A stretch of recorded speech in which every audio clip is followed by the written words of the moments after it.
Hey, what's up, guys? This is Joe from what'syourexcuse.com. I'm here to talk to you today about something that's going on that's really getting out of hand. And I want to title this video article, Can You Retire in Today's Economy?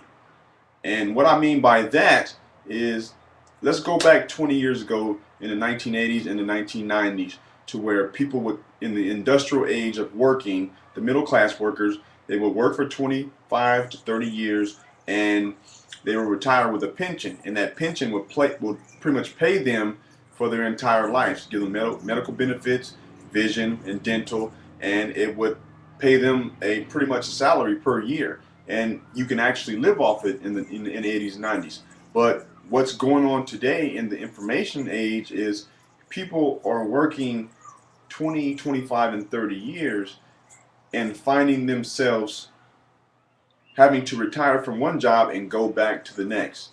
And that's one of the things I want to talk about. And I want to give you a quick example when I actually found out that that wasn't going to work for me.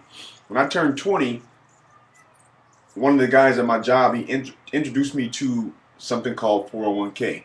And at that time in 2002, he explained that, hey, you can max out your 401k, you can put 15 grand in per year, that's the max, and if you do this for 30 years, then you would retire somewhere close to $1 million.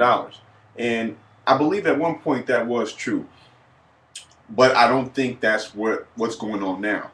So after about 6 months to a year or so, I started putting money into my 401k, and I was thinking that everything was going right, but I was pretty much just hoping that the person who was taking my money would just guide me in the right direction. And what I did find out later on was that the person that was taking my money was actually making sure that the company he worked for got the money and I got the leftovers. And the leftovers was not a lot. So it got me to actually doing more research and investigating into where I really wanted to put my money and what I wanted to do. When I got my second job, same thing came upon. This time it was called deferred compensation, but it was still a 401k plan. And they explained that you can, max out your check, and at the end of the year you can put in, let's say, 17 or $18,000 per year. And at the end of 20, 25 years, when you retire with your, as a government employee, you retire with your pension. This also is a supplemental income for you. And what happened over the last couple of years is this, and I'm going to break it down to you in simple form. When the economy crashed in 2008 and people started losing their houses and losing their jobs, some people, a lot of the job forces were cutting back. They were either laying off or they were cutting your salary by pretty big percentage. And what happens is this: if you get any type of, let's say, 10% pay cut, what's going to happen is that you're going to look for ways to save money. So you're going to cut your cable bill, you're going to cut your phone bill, you're going to modify whatever you can modify. On the flip side, what you're also going to do is this: you're going to say, okay, well, I can't afford to pay $400 a check into my deferred compensation. I just can't do it because that's a long time from now. I don't plan on retiring for another 20 years. That's something that you'll say. So right now, I got to do what I have to do to get by right now in present time. So you go from putting in $300 a month or a check, $600 a month, to let's say half. So now you're putting $150 a check, $300 a month. Then something else comes along and a big bill comes, and what happens? You take a loan out from your deferred comp, and now it just decreases. It decreases and it shrinks. So let's say you fast forward 20 years from now and it's time for you to retire.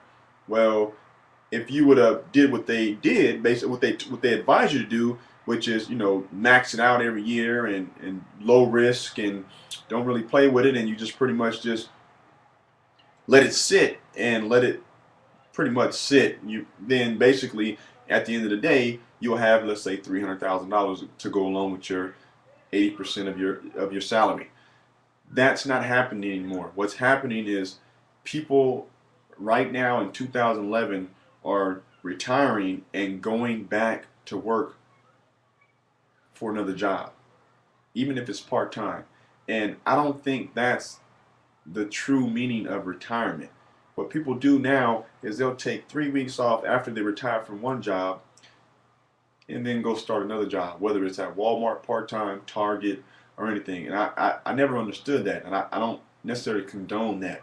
I'm all for it if you do it. I'm not going to downplay you if you do it, but I don't think that was what you planned on doing 25 years ago.